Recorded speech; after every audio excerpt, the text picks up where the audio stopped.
The quilt was the one my grandmother stitched the winter I was born. Double knot binding, blue and white. I remember the way it felt under my fingers in the dark because I was gripping it so hard my knuckles went numb. I was lying very still. I was trying to make my breathing quiet enough that he would think I was asleep. I was 20 years old and I had been married for 6 hours, and I was crying the way you cry when you do not understand what you are crying about.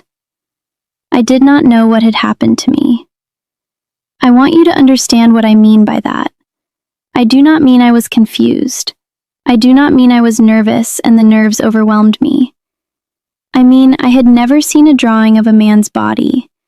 I had never been told what would happen in a marriage bed. The word sex had never been spoken to me, not by my mother, not by my sisters, not by any woman in my community. I entered that room the way you enter deep water in the dark. No map, no warning, no floor beneath my feet. And I need to tell you how I got there, because the silence did not start on my wedding night. It started the day I was born. Before I go back to the beginning, I want to say something. This channel tells the stories that were never supposed to leave these houses. The stories women carried in their bodies for decades because there was no room and no permission to speak them.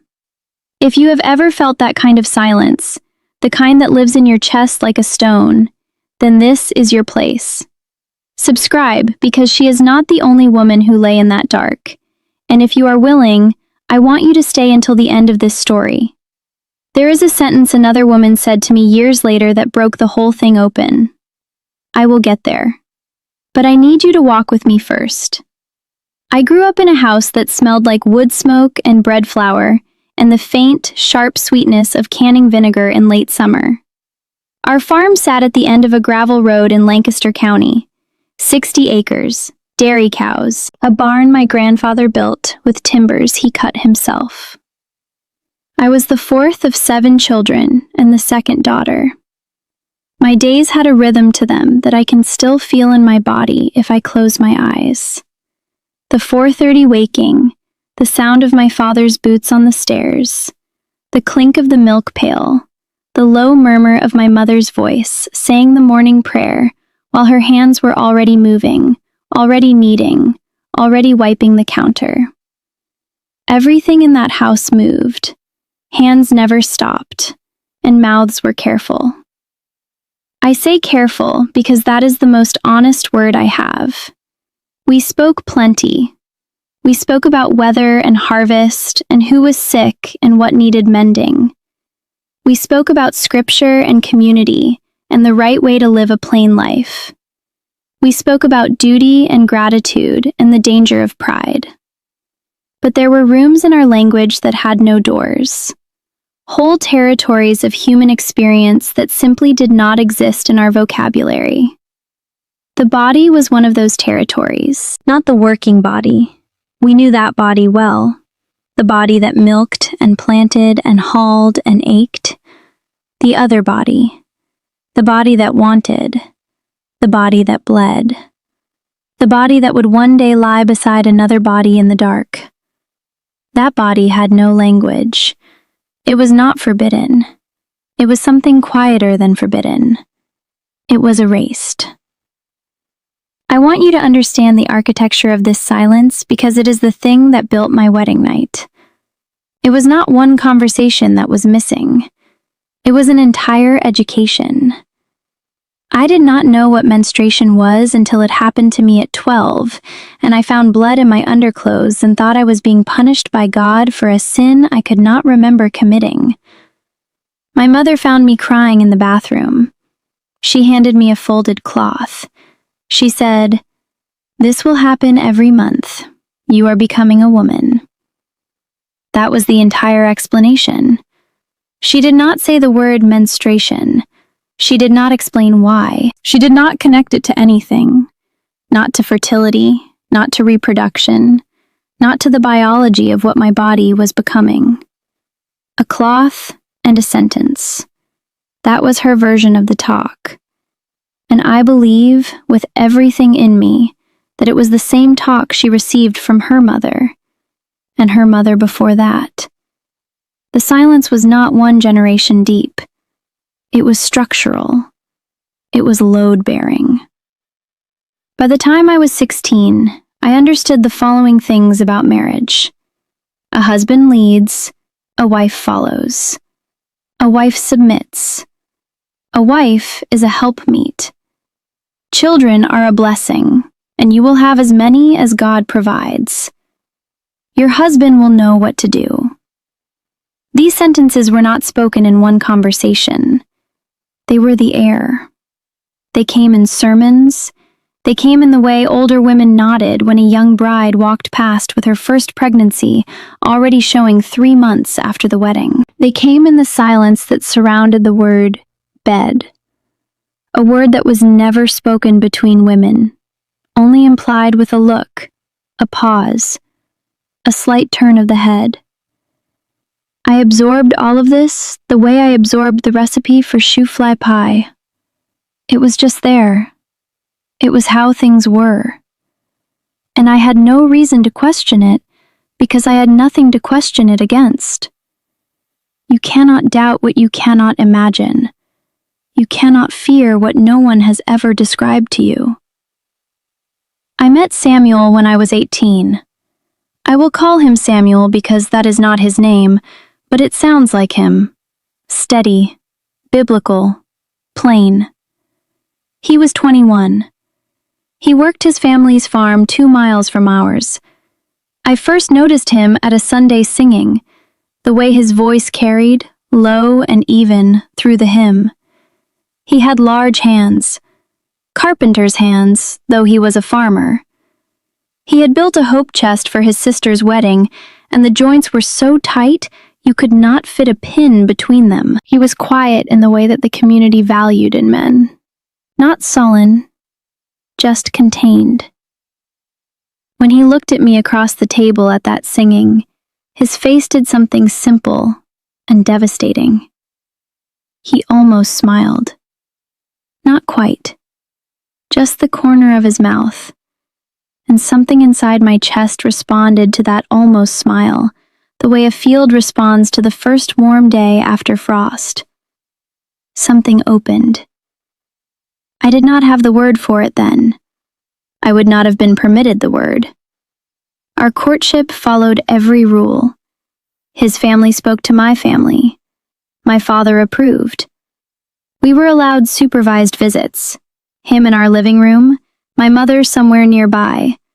The conversation measured and polite, like fabric being cut along a straight line. We talked about the farm, about our families, about what we believed, about the kind of life we wanted. I liked him.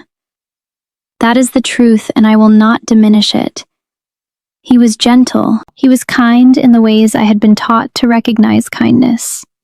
He held doors. He bowed his head in prayer. He was patient with children. He treated his mother with quiet respect. I believed he would be a good husband, and by the measurements I had been given, I was right. He was exactly what the community designed him to be. That was the problem. But I did not know it was a problem. I did not know there were other measurements. We married on a Tuesday in November. I was 19 years old. I had sewn my own dress, blue, plain, the same pattern my mother wore at her wedding, and her mother before that. 300 people in the service. 4 hours of hymns and preaching. I sat beside Samuel on a wooden bench, and I felt the weight of the day pressing on my chest like a warm hand. Not unpleasant, just heavy. I looked at the row of married women across from me, my mother, my aunts, the older women of the community, and their faces were calm and certain. They had all sat on this bench. They had all worn this dress. They had all entered the next room, and not one of them had told me what was inside it. During the meal afterward, I caught the eye of a woman named Ruth. She was 15 years older than me, married, 5 children.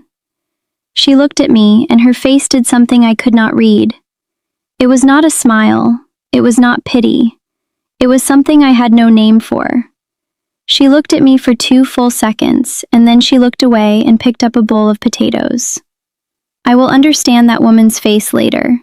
Not that day, not that year, but I will understand it, and when I do, it will be the thing that finally breaks the silence open.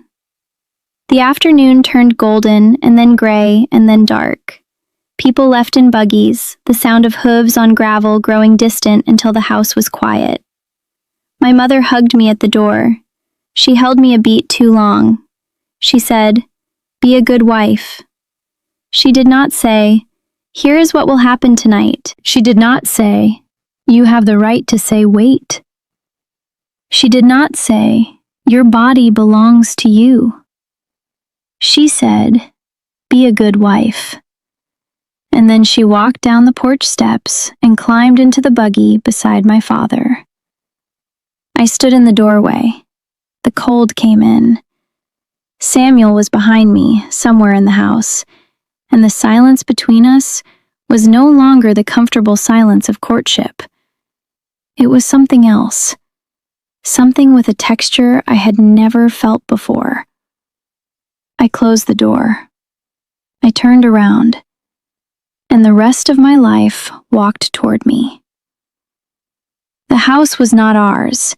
It was his parents' old house, given to us the way houses are given in the community, cleaned out, restocked, the bed made with fresh linens by women whose hands I had watched kneading bread my entire childhood. Those same hands had tucked the sheets tight, set a lamp on the nightstand, placed a small vase of dried lavender on the windowsill. The room smelled like soap and wood and the faint sweetness of that lavender. And I stood in the doorway looking at the bed the way you look at a river when you cannot see the bottom. Samuel was in the kitchen. I could hear him moving, a chair pushed back, the soft clink of a glass. He was giving me time. I understand that now. He was nervous too, but his nervousness and mine were not the same thing. He had been told, at least in rough terms, by his father or an older brother what was expected. He had a sketch. I had nothing, not even the shape of what was coming. I stood in that doorway and my heart beat so loud I was certain he could hear it from the kitchen. He came to the room. He was gentle. I want to say that clearly because it matters. He did not grab me. He did not demand. He came in and he looked at me standing by the window in my nightgown, the one my mother had sewn, white cotton, small stitches at the collar, and he said something quiet, something like, "It's all right." And I nodded. I nodded because nodding was the only language I had. I did not know what I was agreeing to. I did not know what it referred to. I knew that I was his wife now, that this was the room where wives went with husbands, that whatever happened next was the thing that every woman before me had walked through and survived, because they were all still standing in their kitchens the next morning. So it must be survivable. That was my only compass. Other women survived it, so I would survive it too. I did not know that surviving something and consenting to something are not the same act. I will not describe what happened next, not because I am ashamed. I have carried shame for long enough, and I have set it down now. I will not describe it because some silences are chosen, and this one I choose. What I will tell you is this. I did not understand what was happening to my body. I did not know what he was doing, or why it hurt, or when it would stop. I did not know that what I was feeling had a name. I did not know that the word ready existed, that a woman's body needed time, needed tenderness, needed to be asked. Nobody had told him that either. He was not cruel. He was completing a task that the community and his faith and his father had told him was his duty and his right. Not change my life that afternoon. But something had entered the architecture of my silence. A fracture, a hairline crack. And once there was a crack, the silence could not hold. not forever, not the way it was designed to. The crack did not split open the next day or the next month. It worked slowly, the way water works on stone. Not dramatic, not visible, but constant. I began to notice things I had never noticed. Or perhaps I had always noticed them, but the noticing had no place to land, no language to attach itself to, so it simply passed through me like wind through a screen door. Now it caught. Small things. The way my body tensed when evening came. The way I counted his footsteps from the barn to the house and calculated how many minutes I had before the kitchen became the hallway, became the bedroom, became the dark. The way I flinched when he touched my shoulder from behind, even in daylight, even kindly. I noticed these things, and for the first time I did not push them down. I let them sit. I let them take up space. I did not know what they meant yet, but I knew they meant something, and that knowing, just the bare fact of it, without words, without framework, was the most dangerous thing I had ever carried inside the walls of that house. 2 years after the doctor's question, I saw Ruth again, the woman from my wedding, the one whose face had done the thing I could not read. She was no longer inside the community. I learned this the way you learn most things in a closed world, through whispers, through the absence of her name at gatherings, through the particular silence that replaces a person when the community decides they are no longer there. She had left. Husband, children, everything. I did not know why. I was not supposed to wonder why. But the crack in my silence had become wide enough for wondering, and I wondered. I found her by accident, or by the kind of accident that only happens when some part of you has been looking without telling the rest of you it was looking.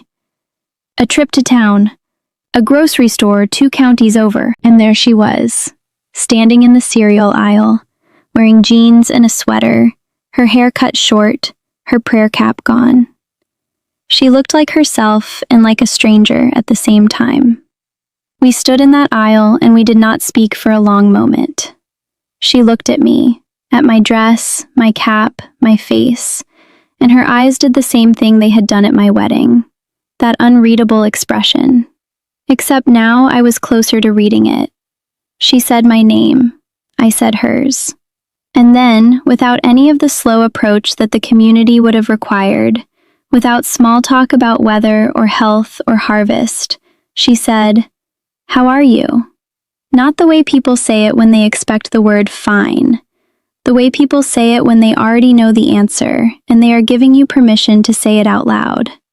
I opened my mouth. I closed it. I opened it again.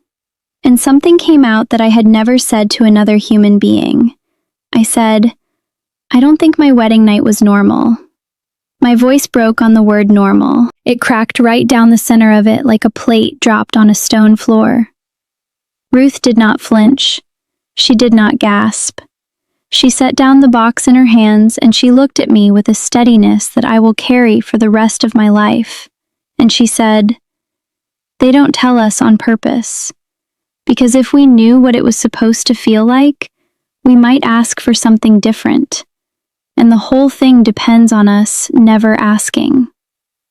She said it quietly, the way you say something you have thought about for a very long time. Not rehearsed, settled. Like a stone that has found the bottom of a river and is not moving again. And I stood there in that grocery aisle with fluorescent lights humming above me and a woman in jeans telling me the truth about my own life, and the ground shifted. Not violently, not like an earthquake, like a foundation that had been cracked for years,